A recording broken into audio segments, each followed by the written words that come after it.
El objetivo de esta primera práctica es aprender a determinar el tipo de enlace de acuerdo a sus características físicas y químicas, como la solubilidad, el punto de fusión, de ebullición, entre otras características. Las propiedades de las sustancias que se encuentran a nuestro alrededor son consecuencia de la estructura interna de los átomos. Por ejemplo, el hecho de que algún compuesto, como la sal de mesa, sea sólido, quebradizo y de alto punto de fusión, o que el oxígeno que respiramos sea un gas, se debe al tipo de enlace que presentan sus moléculas. También de su tipo de enlace va a depender el que sean o no solubles en agua, o que conduzcan electricidad. Es decir, las características por las cuales una sustancia es apreciada en la cotidianidad son un reflejo del ordenamiento atómico. Debemos ser muy cautelosos con el voltímetro y tenerlo calibrado para poder medir correctamente el voltaje de cada una de nuestras mezclas de prueba. También tener las cantidades correctas de agua destilada y de los disolventes para así no cometer un error al hacer la solución, ya que si tenemos más de un disolvente o más arriba la calibración del voltímetro, podemos obtener una calibración inadecuada. En esta práctica hicimos diferentes pruebas con varios compuestos para analizar su solubilidad, su punto de fusión y poder así contrastarlos. Nos dimos cuenta que algunos son parecidos, pero en otros difieren bastante. La solubilidad en el agua y en el ciclohexano difieren en cada uno de los compuestos. El azufre es un poco soluble en el ciclohexano, también lo es la sílica de Hale y un poco el éter. En el agua, los compuestos solubles son la vitamina C, el hidróxido de sodio, el cloruro de sodio, el yoduro de sodio y el azúcar. También el ácido acético. Pudimos observar su aspecto físico. En algunos casos son polvos, en otros cristales, algunos se ven como escamas, otros son líquidos con tonos amarillentos o líquidos transparentes. Su estado de agregación en la mayoría son sólidos, exceptuando el éter y el ácido acético, los cuales son líquidos. Otra de las características que pudimos notar fue que la conductividad en estado sólido, la mayoría es en 0 voltios. También hicimos 3 pruebas con el punto de fusión con diferentes compuestos como el azufre, la vitamina C y el azúcar, los cuales mostraron respectivamente 120 grados, 195 y 200 grados.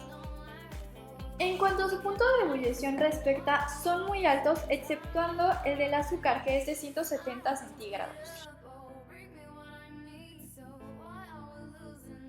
Yo aprendí en esta práctica a usar el voltímetro de manera correcta y también a poder calibrarlo. Asimismo, aprendí a mezclar ciertas sustancias que son heterogéneas y homogéneas. En esta práctica se me hizo muy interesante la forma en la que aprendimos a determinar el enlace iónico de un compuesto, porque no sabía que a partir de sus características físicas o químicas podemos aprender a determinarlo. Con esta práctica aprendí que las características que tenga un compuesto se van a deber gracias al tipo de enlace que tengan los elementos que lo conforman.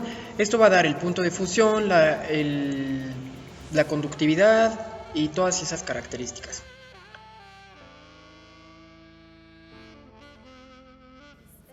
Los objetivos de la práctica 7 son identificar los metales y los no metales con base a sus diferentes características y propiedades. De acuerdo a sus propiedades físicas y químicas, los elementos se clasifican en metales y no metales.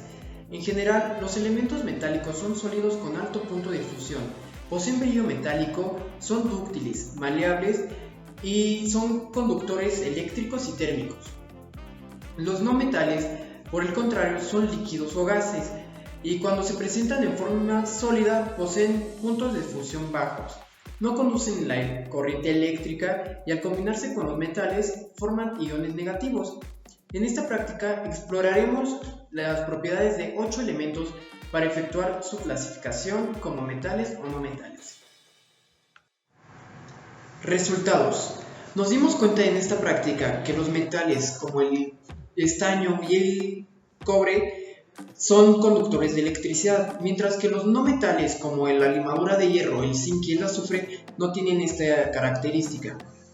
Al exponerlos al fuego, tuvimos varias conclusiones y diferentes resultados. Por ejemplo, el azufre se evapora instantáneamente, el magnesio prende como bengala, la limadura de hierro se pone roja, el aluminio se consume, el cobre se torna rojo y después de unos instantes se consume, y el zinc se derrite.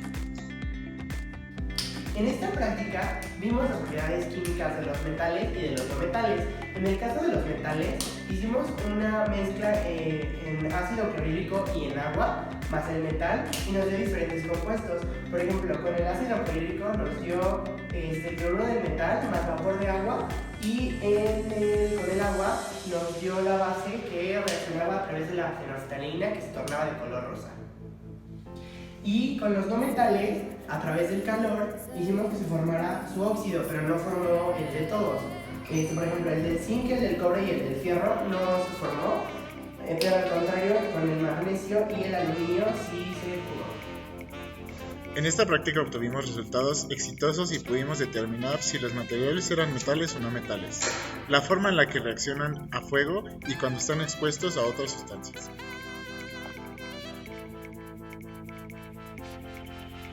En esta última práctica pudimos aprender mucho acerca de las características de los metales y de los no metales, cómo estas nos pueden decir si efectivamente es un metal o un no metal.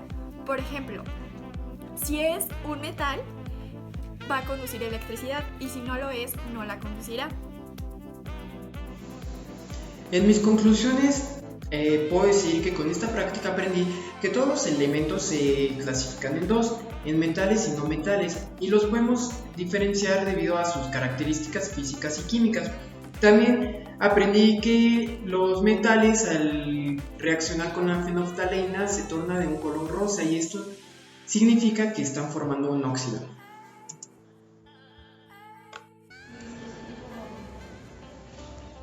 Yo aprendí en esta práctica a diferenciar un metal de un no metal y saber qué pasa cuando se combinan con otros compuestos. Pudimos observar que no todos los elementos tienen una reacción rápida, ya que unos pueden reaccionar antes que otros.